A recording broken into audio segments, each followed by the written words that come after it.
Good evening and welcome to Hungary Report, starting with public media and once foreign language news hour. I'm Csenga Gabriela Ibolya with today's news from Hungary and the Carpathian Basin. Let's begin. Prime Minister Viktor Orbán has been encouraging everybody to go and vote. He said in an interview that the EP election is not a remote thing, but is about the future of Hungary and the Hungarian people. He added, if the governing parties receive enough support, then that could strengthen the influence the Hungarian Prime Minister has in EU summits and meetings. Migration won't stop. The population in issuing countries could increase by 400 million by 2050, Csaba Dömötör said on M1 News. The Parliamentary State Secretary of the Prime Minister's Cabinet Office emphasized that what we've seen in recent years is only the beginning.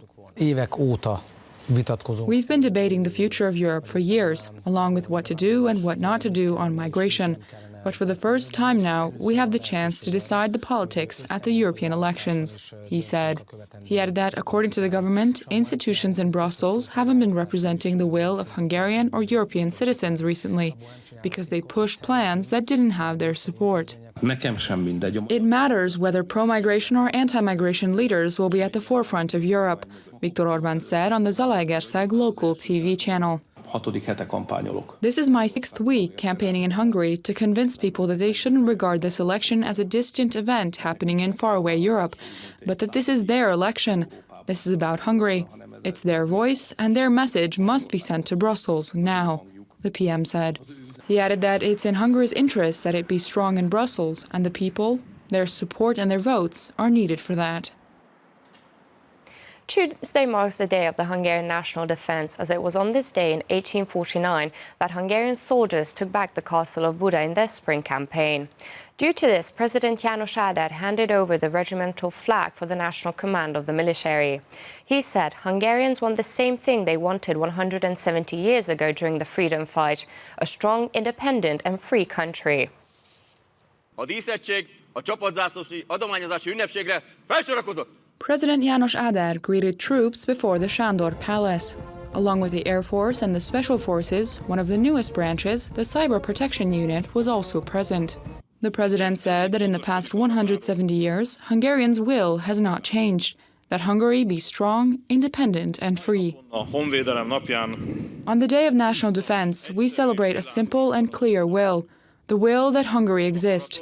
That's what the Hungarians of 1848-49 wanted. That's why they proclaim that the Hungarian nation wants freedom, harmony, and that citizens be equal before the law. That's why they place the nation above all else, he said. János Áder reminded that during the revolution, a modern, effective armed force came about out of nothing, and it was capable of retaking the Buda castle on May 21st. The newly renovated Mi-24 battle helicopters and the Gripen fighter jets flying over the Szentgyörgy Square pay tribute to them. The celebration continued at the military monument, where a guard of honor lined up to welcome guests. In their hands were the modern assault rifles manufactured in Hungary.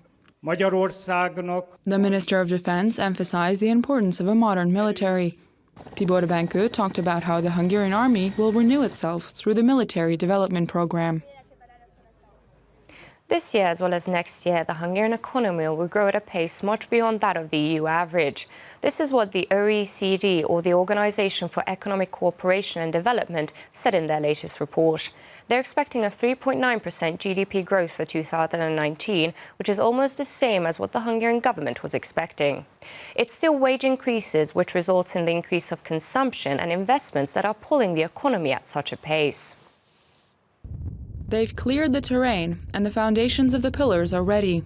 A new poultry byproduct manufacturer is planned to open here next to Kisvárda this fall. Last year, after its 7% increase, the Hungarian food industry produced nearly 10 billion euros worth of product value, and a tenth of the whole processing industry production arrived from the food industry. Seeing that, it's no wonder that the number of people working in the food industry in Hungary has exceeded 151,000, the minister said. Investments also show that the Hungarian economy is at its peak, as well as the Organization for Economic Cooperation and Development's fresh report. They forecast strong but somewhat slowing growth in the upcoming years as well. This means that Hungary's GDP could once again grow by 3.9% this year. The Deputy State Secretary for Financial Policy said that the OECD's current prognosis validates Hungarian economic policies. We can see that partly domestic investments and partly foreign direct investments continue to arrive to Hungary. Regarding the future, this has the prospect that the economy can continue to develop and grow with higher added value, higher production, and increasing wages, the Deputy State Secretary said. The European Commission also recently determined that the GDP growth would exceed the EU average both this year and next year. The Hungarian government estimates more than 4% growth in both years. The Körösi Csoma Sándor program will continue this year. Successful applicants can spend half a year with Hungarians living in South America, Australia, New Zealand, South Africa and Argentina. To put it rather simply, their jobs will be to strengthen the Hungarian identities of communities living there. A folk dance evening in Sydney and folk dance classes in Buenos Aires. Fellows of the Körösi Csoma Sándor program have been helping the community and cultural life of Hungarians in the diaspora for years. Adrienne Tori spent 7 months in the capital of Argentina. She participated at more than 50 Hungarian events, writing articles about them, while she also taught Hungarian and history for young adults who live there. She recommends the program to everyone.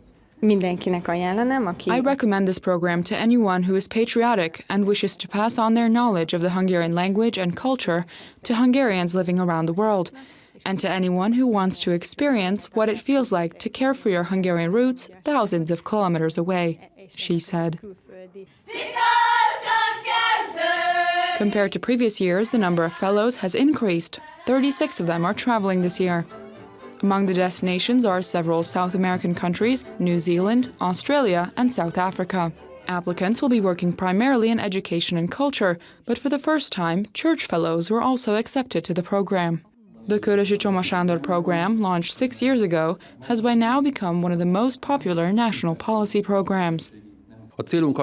Our objective with this Körösi Csoma and other such programs for the diaspora is to bring new momentum to the islands of the Hungarian diaspora, the ministerial commissioner said. Fellows who are accepted participate in training where they learn the history of the Hungarian diaspora and learn skills they will need when working with the Hungarian organizations abroad.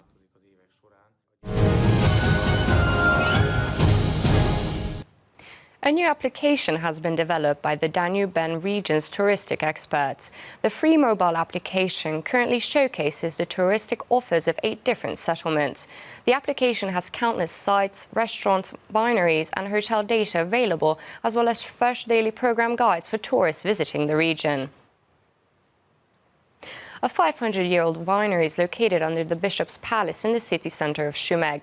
The base of the winery was put down in 1499 by Vitéz János, Bishop of Veszprém. In the cellar of the palace, it's not only wines, but a 321 square metre exhibition area that awaits visitors, where they can get to know the wine and grape culture of Hungary, especially that of the Balaton Uplands and Sümeg.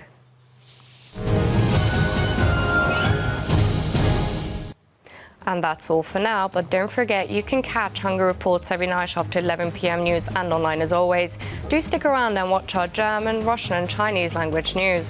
Thank you for watching and have a lovely evening.